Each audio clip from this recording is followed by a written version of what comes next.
करते हुए उनकी ही बात को याद करते हुए कहूँगा कि जब ये बाबा जी इस बात को पा गए, है ना, जब ये इस बात को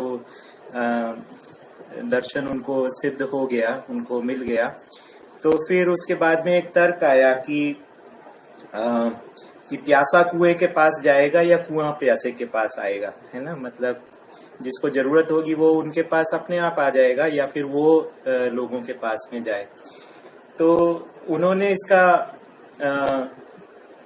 मतलब ये तो एक तरीके से बात फंसने वाली भी हो सकती है कि भाई एक आदमी अमरकंटक में ही रहे और फिर उसके बाद कोई उसको उनके बारे में पता लगे तो वो जाके ये बात आगे बढ़े। तो उन्होंने ही इसका फिर प्रतितर्क दिया कि देखिए अब विज्ञान आ गया है और हर एक घर में अब टोटी लग गई है, तो जिसके पास जिज्ञासा है उसके पास वस्तु पहुंचना चाहिए। तो ऐसा सोच के उन्होंने जिज्ञासु लोगों के पास में स्वयं जाना शुरू कर दिया। तो ये वाला प्रयास भी कुछ ऐसा ही हम मान सकते हैं कि हम इस वस्तु को यथावत जो व्यक्ति जहां है उसके पास पहुंचाने का प्रयास कर रहे हैं। बाबा जी इस बात में यूज ऑफ टेक्नोलॉजी या टेक्नोलॉजी के इस्तेमाल के अंदर वो मतलब उसके समर्थक थे कि इसका सदुपयोग होना चाहिए, इसका इस चीज को सही दिशा में लगाना चाहिए। यहाँ तक कि वो विज्ञान के जो दूर संचार की वस्तुएं हैं उसको ये सार्थक उपलब्धि के रूप में गणना करते थे। तो इनफैक्ट वो हमसे अपेक्षा भी किए थे कि हम आगे चल के इसको इंटरनेट के माध्यम से सब लोगों के पास में लोकगम्य बनाएंगे ताकि लोग इस वस्तु की आवश्यकता है। तात्विक रूप में भी वो इस बात की बात थी कि जो जहां है वो वहीं अध्ययन कर सकता है, अध्ययन करने के लिए कोई अतिवाद करने की जरूरत नहीं है, ऐसा बाबा जी कई बार कहते थे। हर व्यक्ति जो जहां है वो वहां अध्ययन कर सकता है, समझ सकता है। तो परिवार को छोड़ करके अध्ययन नहीं है, है ना। तो ये मतलब अच्छी बात है। तो हम लोग को ये वाली भी बात है कि अपने इंटरनेट के माध्यम से हम लोग सब जहां हैं अपने परिवार में हम अपना अध्ययन कर सकते हैं। इसी बात में जिन भी लोगों का इस प्रयास को सफल बनाने में योगदान है उन सभी के प्रति कृतज्ञता मैं व्यक्त करना चाहता हूँ। यहाँ पे हम लोग जयपुर में हैं पिछले 2-2.5 महीने से, और मैं और मेरी पत्नी हम लोग सोच रहे थे कि हम लोग कैसे उपयोगी हो सकते हैं, क्योंकि यहाँ पे काफी काम था। पिताजी के ऑपरेशन के बाद में हम लोग सब काम में लगे हुए थे। तो फिर हमको लगा कि सब काम तो ठीक है पर इसके साथ में कैसे हम और सार्थक हो सकते हैं। फिर प्रियंका ने ही कहा कि अब हम क्यों ना कुछ ऐसा शुरू करते हैं, और फिर ये कोई भी अच्छा आइडिया होता है तो फिर उसका में सब लोगों का सहयोग मिल जाता है। तो एक लोगों ने इसको हाथों हाथ लिया, जिसके पास भी मैंने अप्रोच किया उन लोगों ने बेसिकली कहा कि हाँ बिल्कुल इसमें हम भागीदारी करेंगे, और इस तरीके से ये बात यहाँ तक बढ़ी। अजय जैन भैया ने इसमें पूरा टेक्निकल सपोर्ट एक तरीके से उसकी जिम्मेदारी ले ली, और उसके बारे में और सभी जो प्रबोधक जन हैं उन्होंने इसमें खूब उत्साह से इसमें भागीदारी कर रहे हैं। तो उन सभी के प्रति मेरे मन में बहुत कृतज्ञता है। आई थिंक ये जो कोरोना लॉकडाउन है ये एक अवसर है अध्ययन करने का, है ना, और ये एक अवसर है हमारे व्यवहार का अभ्यास करने का भी, क्योंकि हम सब अपने परिवारों में हैं। तो नॉर्मली देखें तो लोग एक छत के नीचे आ तो जाते हैं, लेकिन एक छत के नीचे वास्तव में रह पा रहे हों ये वाली बात एक प्रश्न चिन्ह सा रहता है। हम लोग अपने ही दुनिया में रहते हैं, और पति और पत्नी साथ साथ रहते रहते 20-30 साल शादी को हो जाते हैं, बट एक दूसरे को जानने का, पहचानने का वास्तव में मौका नहीं मिलता। और मतलब ऐसा हम अपनी अपनी दुनिया के अंदर रहने लगते हैं कि अपने ही घर में हम एक अजनबी से हो जाते हैं। ये एक इतनी बड़ी पीड़ा है कि इसका इलाज आवश्यक है, इसकी और पूर्ति और दुनिया में और किसी विधि से नहीं हो सकती। तो व्यवहार के अंदर हमें जब तक इस गुत्थी को हम सुलझा नहीं लेंगे तब तक हम वास्तव में कहीं आगे एक कदम भी नहीं बढ़ पाएंगे। तो परिवार से ही शुरुआत है और परिवार में ही अंत है। बाबा जी इस बात को कई बार कहा करते थे। और देखिए, परिवार में ही हमारी शरण भी है। अभी देखिए, सब लोग लॉकडाउन की स्थिति है, हम सभी अपने अपने परिवारों में ही शरण को पाए हैं, है ना। तो इसको हम संजो के रखें और इस अवसर को हम सदुपयोग करें। ये एक अवसर है, नर नारी में समानता को लेकर हमारी क्या समझ बनी है, इसको भी एक परीक्षण करने का, अपने आप में ध्यान देने का। क्योंकि हम लोग कहते हैं कि हाँ, हम लोगों को फर्क नहीं पड़ता, है ना, नर और नारी एक ही है और कोई नहीं। बट वास्तव में हमारे इतने गहरे प्रेजुडिसेस या मान्यताएं या इस तरीके से हैं कि उनका जब तक हम वास्तव में वो हमारे को कोई आईना ना दिखा दे तब तक वो पता नहीं लगता। तो अब जब हम सब घर में कैद हैं तब हमको पता लगता है कि क्या हम वास्तव में नर नारी में समानता को हम पहचान पा रहे हैं या नहीं पहचान पा रहे हैं। क्या आदमी का केवल बाहर बैठ के चाय पीना और वाइफ का जो है वो घर के अंदर केवल खाना बनाना और उसका सप्लाई करना, ये कैसे, कब तक चलेगा, है ना। तो ये इस प्रकार से हमें कहीं ना कहीं ये नर नारी में समानता को तात्विक रूप में समझना होगा, अपने आप को मानव स्वरूप में पहचानना होगा। तो ये एक प्रकार से हमारे ऊपर एक ये जो बंधन लगा है, एक अवसर के रूप में हम देख सकते हैं। हम अपने परिवारों में हैं और इन परिवारों में रहते हुए अब हम जो है व्यवहार अभ्यास को दर्शन की अनुसार कर सकते हैं। तो एक बार अपन देख लेते हैं कि पिछले जो 9 दिन जो हमने साथ साथ रहे, इनमें किस क्रम से हम चले। तो हमने शुरुआत की थी मध्यस्थ दर्शन के मूल तत्व से, जिसमें हम सारे जो मेन कॉन्सेप्ट्स हैं और कीवर्ड्स हैं उनसे परिचित हुए कि दर्शन में किन को लेकर बात की गई है। तो इसके बाद में भी 2-3 और बाबा जी के लिखे हुए उसमें है, संदेश है, फॉरवर्ड है और है ना, मूल प्रतिपादन है। तो इनमें हम बेसिकली इस बारे में परिचित हुए कि इस बात का मेन आइडियाज क्या है, मेन कॉन्सेप्ट्स क्या हैं, उनको हम एक टॉप लेवल व्यू हम लोगों ने उसका लिया। फिर उसके बाद में हम आए अध्याय 1 पर, जहां हमने सहअस्तित्व, जिसका शीर्ष है, जहाँ पे बेसिक कॉन्सेप्ट जो है, जिसका आधारभूत कॉन्सेप्ट है संपृक्तता, उसके बारे में चर्चा हुई। तो ज्ञान की व्यापकता और प्रकृति का अनादित्व, है ना, ये एक इसका सेंट्रल प्रेजेंटेशन है या मूल मान्यता है इस पूरे दर्शन की। तो उसको यहाँ पे इस अध्याय के अंदर इस्टेब्लिश किया गया है। उसके बाद में आया है अध्याय 2, जो उसमें कृतज्ञता की बात है। तो यहाँ पे एक बहुत ही महत्वपूर्ण सूत्र दिया गया कि मानव का समूचा व्यवहार कृतज्ञता तथा कृतज्ञता के आधार पर ही निर्भर करता है तथा मूल्यांकित व समीक्षित होता है ना। तो ये एक बहुत ही मार्मिक बिंदु है। कृतज्ञता जो है सबसे महत्वपूर्ण मूल्य है और सभी मूल्यों का आधार है।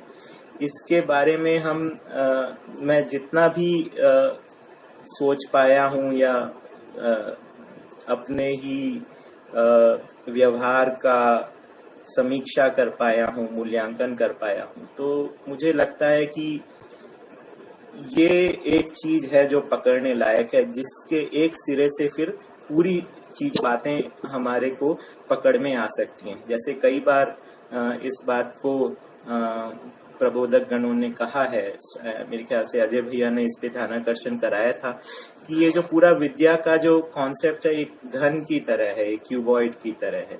तो इसका एक सिरा आप पकड़ोगे तो पूरी चीजें आपकी खिंची चली आती हैं उससे। एक कॉन्सेप्ट के साथ में इससे ही सारे कॉन्सेप्ट जुड़े हुए हैं। तो इसमें कृतज्ञता जो है वो सबसे सेंट्रल कॉन्सेप्ट के रूप में समझ में आता है। ये एक व्यवहारिक मूल्य है जिसको हमें पहचानना होगा। सबसे ज्यादा पेनफुल जो चीज होती है जब हमको लगता है कि कोई हमको ग्रांटेड ले रहा है ना, या तो ग्रांटेड लेना या किसी को, ये सबसे ज्यादा एक दुखदाई चीज है। तो कृतज्ञता जो है वो है प्राप्त सहायता की स्वीकृति, है ना। तो हमारी जागृति की ओर, हमारे उत्थान की ओर कोई भी जिससे भी सहायता मिली हो उसका एक्नॉलेजमेंट, उसकी स्वीकृति, है ना। तो ये एक क्या कहें, एक फुटनोट नहीं है, ये एक कस्टमरी नहीं है कि हाँ इन लोगों ने मदद की, और ये वास्तव में होने वाली चीज है जिसको पहचानने की आवश्यकता है। इसको हर स्तर के ऊपर हमको पहचानने की आवश्यकता है कि, और the moment we recognise this, the moment हम इसको पहचानते हैं कि हाँ इस व्यक्ति ने हमारे लिए ये किया, तो हम अपने आप, इतना विनम्रता हमारे अंदर आ जाती है और हमारा व्यवहार उससे संतुलित हो जाता है। और जहां हम उस बात को इग्नोर किए रहते हैं या हमारा उसका वो ब्लाइंड स्पॉट बना रहता है, हमारा वहां पे व्यवहार असंतुलित रहता है, और उस चीज को वो तभी सुरक्षित हो पाता है जब हम उस जगह को रिकॉग्नाइज कर पाए, उसको एक्नॉलेज कर पाए, उसको सही प्लेस कर पाए। तो ये कृतज्ञता के चैप्टर में हमने डिस्कस किया। फिर आगे अध्याय 3 में सृष्टि दर्शन सुरेंद्र पाठक जी ने दिया। तो देखिए इसमें 3 मेजर तरीके से सृष्टि या जो कुछ भी संसार में दिखाई देता है उसके बारे में विचारधाराएं आई हैं। एक तो है कि उत्पत्तिवाद या क्रिएशनिज्म के बारे में, कि ये किसी सर्वशक्तिमान ने ये सब चीजों को क्रिएट किया है ना। चाहे बाइबल में भी एक जेनेसिस की थ्योरी हो, या फिर हिंदू धर्म में भी एक हो कि, है ना, किसी एक ब्रह्मा जी ने सृष्टि का रचना किया। इस प्रकार से एक उत्पत्ति का सिद्धांत है कि किसी ये सब जो कुछ है किसी ने क्रिएट किया है। दूसरा जो है वो जो कि इवोल्यूशन या विकास का सिद्धांत है, जैसे कि डार्विन ने दिया। तो वो एक्चुअली इस वाले सिद्धांत को एक प्रकार से चैलेंज करता है, और वो कहता है कि ये चीजें जो हैं वो एक्चुअली किसी बड़ी सत्ता ने नहीं बनाई है। तो वो एक प्रकार से ये कहते हैं कि सिंपल चीजें मिलके किसी चांस से साथ में जुड़ के ये एक प्रकार से विकसित हो रही हैं। पर ये विकसित क्यों हो रही हैं और इसकी दिशा क्या है, इसके बारे में वो कुछ भी कह पाने में समर्थ नहीं है। तो इवोल्यूशन की थ्योरी जो है वो डार्विन ने दी, और फिर उसके बारे में और भी चीजों के बारे में बात की कि ये हो कैसे रहा है इवोल्यूशन, उसको एक्सप्लेन करने के लिए संघर्ष के द्वारा ये इवोल्यूशन हो रहा है। लेकिन वो अपने ही एक्सप्लेनेशन से वो स्वयं संतुष्ट नहीं है। तो और वो इवोल्यूशन की थ्योरीज को भी वो पार्टली जगह जगह वो अप्लाई करते हैं, अपनी ही थ्योरीज में कहीं ना कहीं फंस जाते हैं। तो डार्विन का जो सिद्धांत है वो उससे शरीर का इवोल्यूशन को लेके मानव शरीर का को रेफरेंस बना के पीछे के सारे शरीरों को गिना, लेकिन वो सारी अवस्थाओं के बीच में एक कनेक्शन को देख पाए इवोल्यूशन के रूप में, ऐसा नहीं बन पाया। ना ही मानव को एक जीवों से भिन्न कह पाना बना, है ना। तो इवोल्यूशन का एक थ्योरी है सृष्टि को समझाने के लिए। अब देखें तो मध्यस्थ दर्शन में जो है वो ना तो इवोल्यूशन की बात कर रहे हैं ना ही क्रिएशन की बात कर रहे हैं। उसमें एक इमरजेंस या प्रकटन की बात है ना। और प्रकटन का आधार जो है परमाणु में विकास के आधार पर ये प्रकटन की बात की है, जिसमें अनेक यथास्थितियों के क्रम की इसमें बात की है, 4 अवस्थाओं की बात की है। तो निश्चितता के रूप में एक गति, प्रयोजन के साथ में गति के बारे में बात की गई। प्रयोजन की बात जो है वो विज्ञान में नहीं है ना, जबकि यहाँ पर है प्रयोजन के आधार पर ही सारी बात यहाँ पे की है। इसके साथ ही हमने इस वाले अध्याय में श्रम गति परिणाम सिद्धांत का अध्ययन किया कि पूरा सृष्टि का जो पूरा क्रम है ये श्रम गति परिणाम के आधार पर है। तो ये इस प्रकार से सारी जो यथास्थितियां हैं इनके बीच में एक क्रम सजा हुआ है जिसको हम अनुक्रम कह रहे हैं। और इसका जो सिद्धांत है, मतलब अंत में क्या सिद्ध होना है, अंत में क्या सिद्ध होना है, मानव का जागृत परंपरा के रूप में स्थापित होना है, और उससे बाकी के प्रीवियस लिंक्स जो हैं वो उसके साथ में जुड़ते हैं। इसी अध्याय में हमने कोश गठन के बारे में भी चर्चा की। इसके बाद आया अध्याय 4, जिसमें अजय कुमार जैन भैया ने मानव सहज प्रयोजन का अध्ययन कराया। तो इसमें सेंट्रल बात यह थी कि सर्वमानव का एक ही पर्पस है, एक ही प्रयोजन है। So we are with the common purpose, we are not with the cross purpose. ये हमारे जो है जो प्रयोजन है वो कॉन्फ्लिक्ट नहीं हो रहे हैं, और जो हमारा प्रयोजन है वो अस्तित्व के प्रयोजन के साथ में भी जुड़ता है। मतलब जो मिट्टी, पत्थर, पेड़ पौधे, जीव जानवर, इनके प्रयोजन के साथ में वो अलाइन होता है। तो इस प्रकार से संपूर्ण अस्तित्व के प्रयोजन के साथ में अस्तित्व सहज जो है वो मानव सहज है। इस प्रकार से ये बात होती है। तो इससे फिर निकला कि मानव का फिर लक्ष्य क्या है। अगर प्रयोजन सबका एक ही है तो फिर इसका मानव लक्ष्य की यहाँ पे हमने चर्चा की, समाधान, समृद्धि, अभय, सहअस्तित्व, और मानव मूल्य की, जीवन मूल्य की बात की, सुख, शांति, संतोष, आनंद। तो इसेंशियली यहाँ पे कहा कि मानव जो है वो अभी तक जो है एक एब्स्ट्रैक्ट एंटिटी मान रहे थे, और ऐसा सुन रहे थे कि ह्यूमन बिहेवियर जो है उसको अपन किसी भी तरीके से उससे पार नहीं पा पाएंगे। शेक्सपियर जैसे कवियों के द्वारा इतना कुछ उन्होंने लिख दिया, पर मानव के बिहेवियर को, मानव के व्यवहार को ध्रुवीकृत नहीं कर पाए। तो अब यहाँ पर जब मानव के व्यवहार को ध्रुवीकृत करना है तो सबसे पहले उसके पर्पस को पकड़ा। तो पर्पस अगर कॉमन नहीं है तो मानव का व्यवहार ध्रुवीकृत नहीं हो सकता। तो यहाँ पे मानव का पर्पस से उसके सिरे को पकड़ लिया, फिर उसके बाद में उसको मानव का अध्ययन को सुलभ करा दिया। अब अध्ययन कराने के लिए फिर मानव का स्टैंडर्ड बेंचमार्क या मानक बनाना पड़ेगा, तभी उसके बाद में अध्ययन पॉसिबल है। अदरवाइज किसको आप स्टैंडर्ड मानोगे? तो जैसे आपको पदार्थ का स्टैंडर्ड मानना है तो लोहे का एक कोई चीज का उसको स्टैंडर्ड मानोगे, उसकी तुलना में आप कंपैरिजन कर सकते हो, हाँ ये चीज इतनी है, ये चीज उतनी है।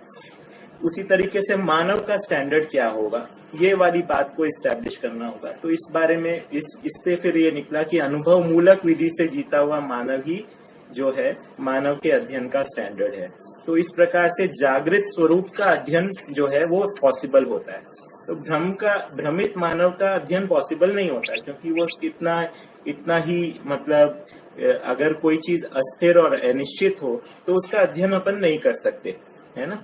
अध्ययन उसी का ही हो सकता है जिसका स्थिर आचरण हो।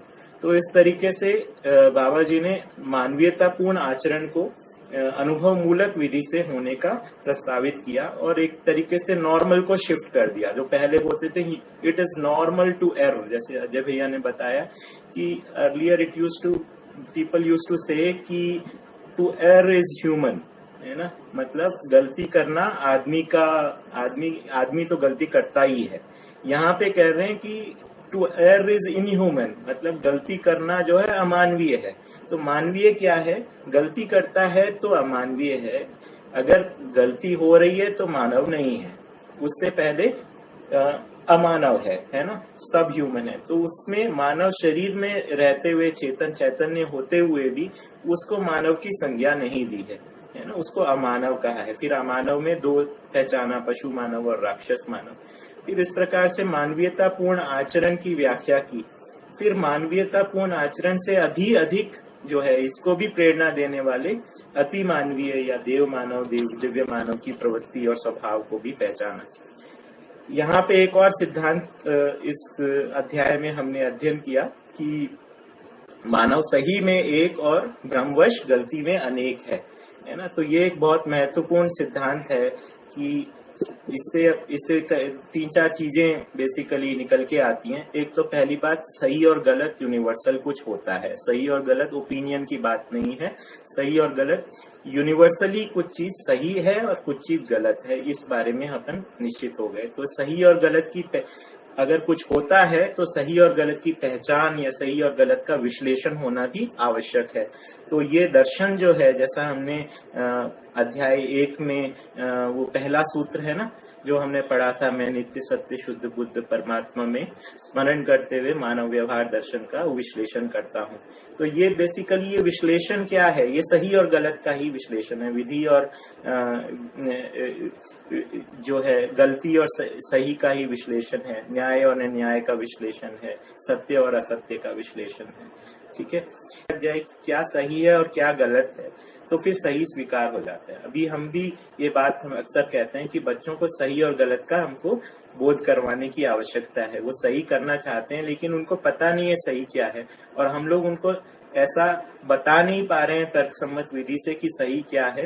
इस विधि से इस कारण से वो कंफ्यूज हो जाते हैं और फिर उसके बाद में जो प्रचलित होता है उसके अंदर बह जाते हैं। इसलिए हमको ये आवश्यक है कि शिक्षा में सही और गलत की यूनिवर्सल डेफिनेशंस हो।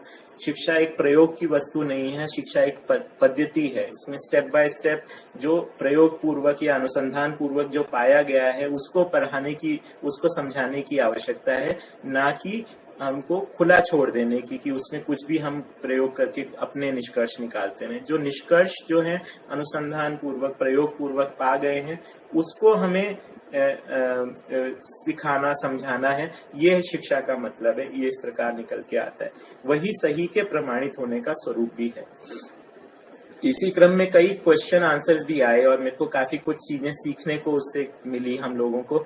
और इसमें एक जो ध्यान मेरा जिसमें गया कि सुख और खुशी या खुशहाली, और फिर उसके बाद में भोग या विषय या प्लेजर, ये तीन एक ही चीज हैं या अलग अलग चीज हैं।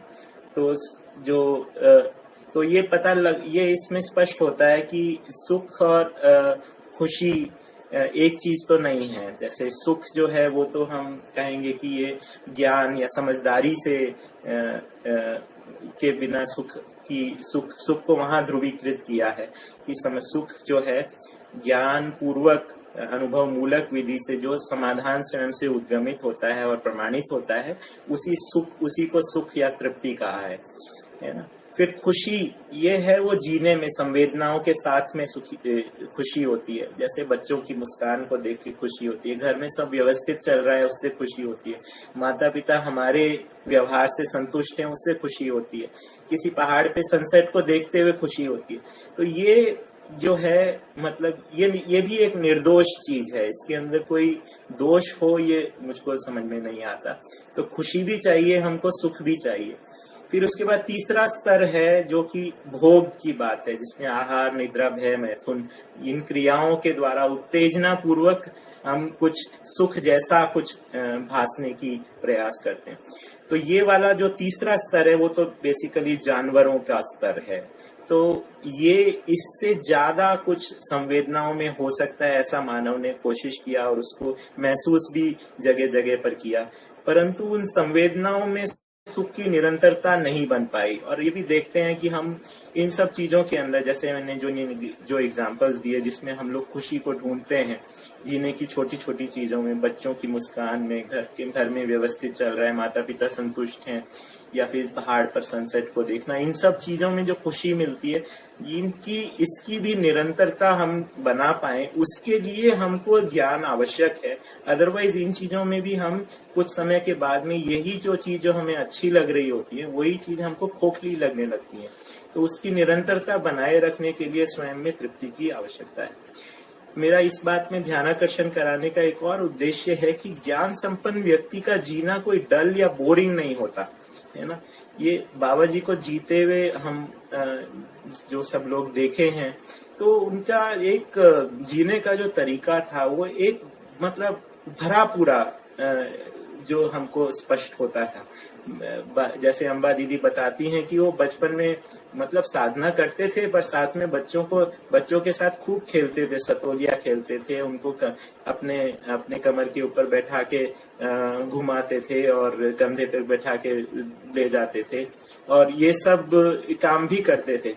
तो घर में हंसी खुशी के फवारे हों, ठहाके हों, भरा पूरा परिवार हो, खूब वस्तुएं हो, खूब सेवा हो, है ना। तो ये सब के साथ में समाधान के प्रमाण है। तो एक बार बाबा जी कहे कि ये जो व्यवस्था का जो ढांचा खाचा है ना, ये दरिद्रों का नहीं है ना। ये दरिद्रता के साथ में हम कभी भी ज्ञान को प्रमाणित नहीं कर पाएंगे। तो हमको समृद्धि के साथ ही समाधान प्रमाणित होगा। तो इसको ये वाली बात को भी हमें खूब ध्यान रखना है। तो फिर मैंने इसके लेके अम्बा दीदी से भी बात किया कि आपकी दीदी एक विशेष प्रस्तुति होनी चाहिए, तो उसके बारे में आप बात कीजिए, आप रखिए बात को। हम अम्बा दीदी को देखे हैं किस तरीके से वो दिन रात सेवा में लगी रही, अपने पूरे जीवन को उन्होंने बाबा जी के सेवा में समर्पित किया। और उन्होंने अभी देखें तो शायद वो ही हैं जिन्होंने उस समय जब बाबा जी समाधि के स्थिति में थे, तब उस समय उसकी वो विटनेस रही, भले ही वो 10-12 साल की हों। तो उनकी जो भी स्मृतियां हैं, उनके जो भी संस्मरण हैं, हम लोग सब सुनना चाहेंगे। तो उन्होंने सहमति दी है, उन्होंने कहा मैं भैया तैयार करके रखूंगी, फिर उसके बाद आपको बताऊंगी। तो हम एक विशेष प्रस्तुति उनकी भी एक आने वाले दिनों में प्लान करेंगे। इसके साथ ही हम लोगों ने एक और प्रस्तुति हुई हमारी जीवन की क्रियाओं पर, साधन भैया की प्रस्तुति मानव तीर्थ से हुई है ना। तो वो मुझे तो बहुत ही जोरदार लगी, और मुझे लगता है कि in my views by far it is the best document explaining consciousness based on मध्यस्थ दर्शन। तो ये अपने आप में ही एक बहुत बड़ा, बहुत ही जोरदार डॉक्यूमेंट है, जिसमें हम जीवन की क्रियाओं को समझना चाहते हैं। मेरा जो एक मेन मुद्दा जो शुरुआत में ही उन्होंने कहा था कि अगर जीवन को समझना है तो जीवन को लाना पड़ेगा, है ना। अब जीवन को कैसे लेकर आए, तो इसमें यह है कि भाई जीवन को लाना नहीं है, हम स्वयं ही जीवन स्वरूप है, और उसकी क्रियाओं को समझना पड़ेगा। तो अपने आप में ही इन क्रियाओं को पहचानना पड़ेगा, और सडनली अपने आप के ऊपर अचानक से ध्यान आ जाता है। जैसे कि शरीर का कोई अपने को देखना है तो शरीर को देखना पड़ेगा, उसका पल्स देखना पड़ेगा, उसका कैसे काम करता है। अब जीवन को देखना है तो अपनी ही क्रियाओं को देखना होगा कि क्या चीज है जिसको मैं जिम्मेदारी से करता हूँ, और उसको मतलब जिम्मेदारी लेने वाली क्रियाएं या ऐच्छिक क्रियाएं, उनको पहचानना होगा। फिर इच्छा से भी अधिक कुछ होता है, इस बारे में अपना ध्यान आकर्षण जाता है, और उस तात्विकता को छूने के लिए हमें आवश्यक तर्कों को स्पष्ट होना। जब तक तर्क का जंजाल में अपन फंसे रहेंगे, तब तक उससे ऊपर नहीं बढ़ पाएंगे। तो इस विधि में तर्क में पूरा स्पष्ट होने के बाद ही तात्विकता के ऊपर कदम है। तो तर्कपूर्ण ढंग से पूरा स्पष्ट होना, जब तक कल्पनाशीलता तृप्त नहीं होगी, तब तक वो तात्विकता को छू नहीं पाएगी। यहाँ पे कल्पनाशीलता को चुप कराने की बात नहीं है, कल्पनाशीलता को दिशा देने की बात है। तो कल्पनाशीलता को जागृति के स्वरूप में अलाइन करने और उस प्रकार से व्यवस्थित करने की बात है, जिससे अवधारणा, बोध और अनुभव की स्थितियां बनती हैं। तो ये वाली इसमें जीवन की क्रियाओं पर बहुत ही जोरदार प्रस्तुति भैया की रही। मैं इसको आने वाले समय में डॉक्यूमेंट करूंगा और आपके साथ में शेयर करूंगा, साधन भैया से रिव्यू करवाने के बाद में। और ठीक है, इसके बाद में मैं एक बार और आगे आउटलाइन दे देता हूं आने वाले दिनों में क्या शेड्यूल रहेगा। तो कल जो है इन पर्सन मीटिंग्स, डायलॉग्स, मतलब साथ साथ मिलने का और बातचीत करने का, और ये जो वर्कशॉप होती हैं, जो शिविर होते हैं, ये उनका रिप्लेसमेंट नहीं है ना। तो बल्कि ये इट बिल्ड्स ऑन इट, ये उस आधार, जो आधार बना है उसके ऊपर ये इसको खड़ा हुआ है, और साथ ही में जो वो चल रहे हैं उसको सपोर्ट करता है ना। तो मतलब ये साथ परस्पर मिलने की आवश्यकता तो साथ सामने मिलने की बनी ही हुई है, और बहुत कुछ हम लोग सीखते हैं जब साथ में शिविर में रहते हैं और व्यवहार का अभ्यास करते हैं, श्रम का अभ्यास करते हैं, तो उसका कोई रिप्लेसमेंट नहीं है। लेकिन ये जो हम कर रहे हैं इस प्रकार से, इसकी भी कुछ उपयोगिता है। तो जैसे बाबा जी भी कहा करते थे कि हमको जमीन से जुड़े भी रहना है और आकाश में उड़ना भी है ना। तो दोनों ही चीजों को हमें लेकर चलना है। और साथ ही में उनकी भाषा में ऐसे कहते थे, आकाश में भी वही चीज हो, इंटरनेट को बोलते थे आकाश में बनी हुई जैसे लाइब्रेरी हो, तो आकाश में भी वही चीज हो, किताब में भी वही चीज हो, वही जो चीज जो शिविरों के माध्यम से कही जा रही है वही पुस्तक में भी हो, वही अध्ययन शिविर में भी हो, तो आशय सबका वही बना रहे। तो ये मतलब अपेक्षा हमारे में है ही। तो इस प्रकार से वो इस क्रम को बताते थे कि संपर्क, फिर सूचना, फिर अध्ययन, फिर अनुभव और प्रमाण, है ना। तो सबसे पहला जो कड़ी है इसकी है वो है संपर्क। है ना। तो वो कहते थे कि जब तक लोगों से संपर्क नहीं करोगे तो सूचना क्या दोगे, है ना। तो फिर उसके बाद में अगर सूचना सही नहीं होगी तो अध्ययन किस बात का करोगे, है ना। फिर अध्ययन नहीं करोगे तो अनुभव क्या करोगे, फिर अनुभव नहीं होगा तो प्रमाणित क्या करोगे, है ना। इस प्रकार से ये पांचों कड़ियां आपस में जुड़ी हुई हैं, है ना। संपर्क, सूचना, अध्ययन, अनुभव, प्रमाण। तो मैंने एक छोटा सा सेशन पहले किया था जिसमें अभी तक की प्रोग्रेस सो फार के बारे में बात किया था। वैसे योगेश भैया ने और अदिति बहन और जिगर भाई ने भी अभी तक के अध्ययन क्रम की बारे में बता दिया। फिर भी मैं एक छोटा सा एक ओवरव्यू रख देता हूँ 4-5 मिनट का। उसके बाद में हम आगे आज का अध्याय जो है अध्याय 11 उसको शुरू करेंगे। तो हमने जो है पहले अध्याय 4 तक की बात की थी, फिर उसके बाद में निर्भ्रमता ही विश्राम वाला अध्याय जो सुरेंद्र पाल जी ने प्रबोधित किया था वो हुआ था। उसमें एक बेसिकली ये वाली बात हुई थी कि मानव में जो निरंतर श्रम बना हुआ है वो विश्राम के लिए है। और ये एक सूत्र उसमें आया था कि एक मिनट, कुछ थोड़ा सा कनेक्शन गड़बड़ हो गया था। I hope it is resumed now. Okay. तो मैं ये एक बार कह देता हूँ कि निर्भ्रमता ही विश्राम वाला अध्याय जो सुरेंद्र पाल जी ने हमको अध्ययन कराया था, उसमें एक सूत्र आया है कि सफलता केवल निर्भ्रम या निर्भ्रांत अवस्था में ही है। तो मानव में जो निरंतर श्रम जो बना हुआ है, क्योंकि अस्तित्व की कोई भी इकाई श्रम से मुक्त नहीं है, तो मानव में जो श्रम है वो उसका क्या उद्देश्य है? उसका उद्देश्य है श्रम का विश्राम, और श्रम का विश्राम जो है क्रियापूर्णता के रूप में पहचाना गया है। और मानव की सफलता जो है वो उसी विश्राम या निर्भ्रमता को प्राप्त करने में है, और इसको निर्भ्रमता को ही विश्राम का नाम दिया गया है।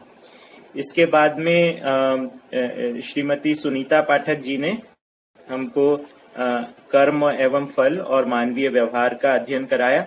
तो उसमें मतलब इस बारे में हम लोग स्पष्ट हुए कि परंपरा में जो कर्म सिद्धांत, कर्म फल सिद्धांत के बारे में जो बताया गया है, उससे ये यहाँ पे जो मध्यस्थ दर्शन में जो बताया गया है उसमें कुछ बेसिक डिफरेंसेस हैं।